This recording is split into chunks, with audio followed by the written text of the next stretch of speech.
Easy is right. Economy of being.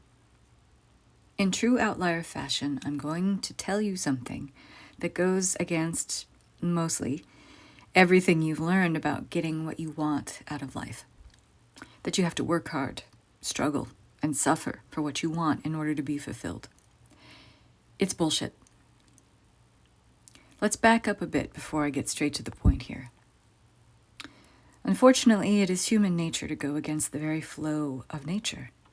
We've been programmed to push, force, coerce, dominate, manipulate, and control the forces of life in order to wrestle out of it what we want. You don't have to cast your gaze too far out into the world to see what kind of energy that circulates and perpetuates. Lack, fear, comparison, scarcity, a resulting imbalanced dissemination of resources that makes the bounty of this life feel like a constant game of competition instead of mutually beneficial contribution. In this lopsided view of life, there will always be winners and there will always be losers. In other words, in order to have what you want, someone will always be without. Life built on this kind of hierarchy will always create this distortion around the idea of bounty and prosperity and the availability of it for everyone, that there's not enough to go around. So you better get yours now before someone else gets it, in other words. Bullshit. More lies. We get lured into this way of being that goes against our natural collaborative instincts, this relationship with nature. The truth is that most people on the planet like to share. We derive comfort from seeing other people have what they need, and we do like to see other people thriving. Because as much as we try to outthink or outsmart the genius of nature, we cannot deny the naturalness of being in collaboration with all life. Life is invested in supporting all life, and you and life are the same. But we've been taught not to trust that and to train our sights on the outer environment to see who or what exactly is in the way of what we want and then remove that obstacle pronto. It's why I've seen this pattern over and over again, where even high-achieving men and women who, by the standard of outer appearances, seem to have it all, and yet are still deeply unhappy, deeply unfulfilled, and often feel an unexplainable existential dread that never seems to go away.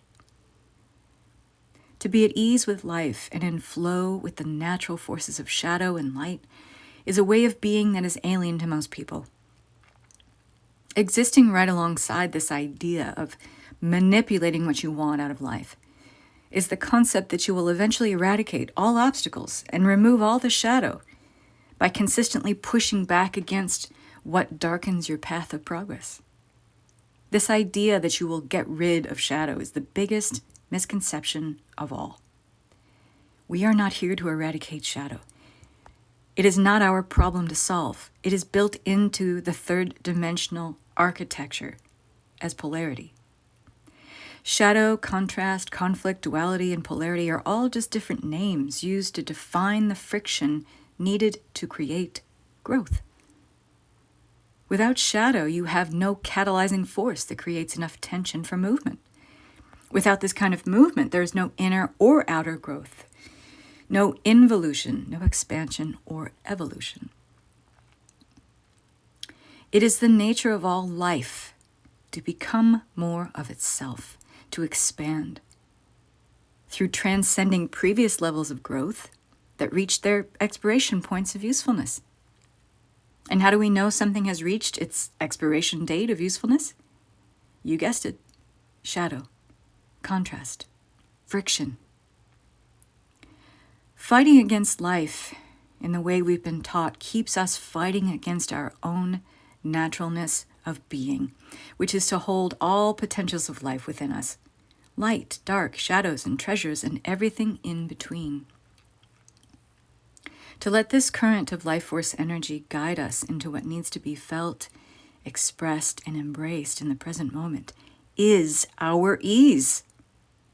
It is our simplest, most efficient way of being, otherwise known as your economy of being. There is no method, process, or modality that helps you to know this. It is a path you decide to walk. It is a surrender to and a deep trust in life and the intelligence it has to naturally guide you to a core inner stability, an economy of being that no outer reward can ever grant you, no matter how much you slaved away, suffered, and bled to get it. One parting shot here. Does it make any sense to you at all? This idea that getting yourself to a place of ease is at first hard won and battled for? Does it seem reasonable or even rational that to experience flow in life, you must first do things that don't feel very inspired to do, don't feel good to do, or don't sit well with some deep part of you that is screaming, no! Even the novice dabbler in concepts like manifesting or law of attraction can see the energetic mismatch here.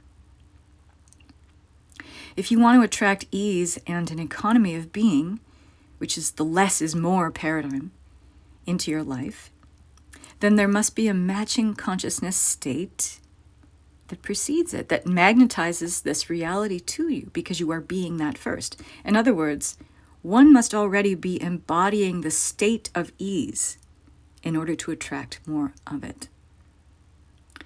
The question is then, what is this ease that we ultimately want?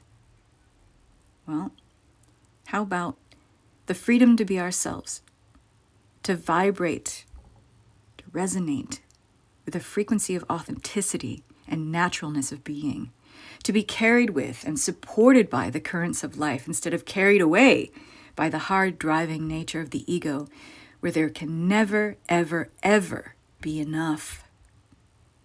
We want the gifts that are natural to us to be the only forces driving our progress in life. Because living in this gift frequency will always be the easiest and most efficient use of our power and our greatest contribution to life, knowing more of itself through us. Through this relationship based on mutual benefit, there is a shared outcome that pays out in dividends that ripple far and wide. Life supporting life, as was always intended. You've tried life the hard way. It's time to go with what is easy, because easy is right.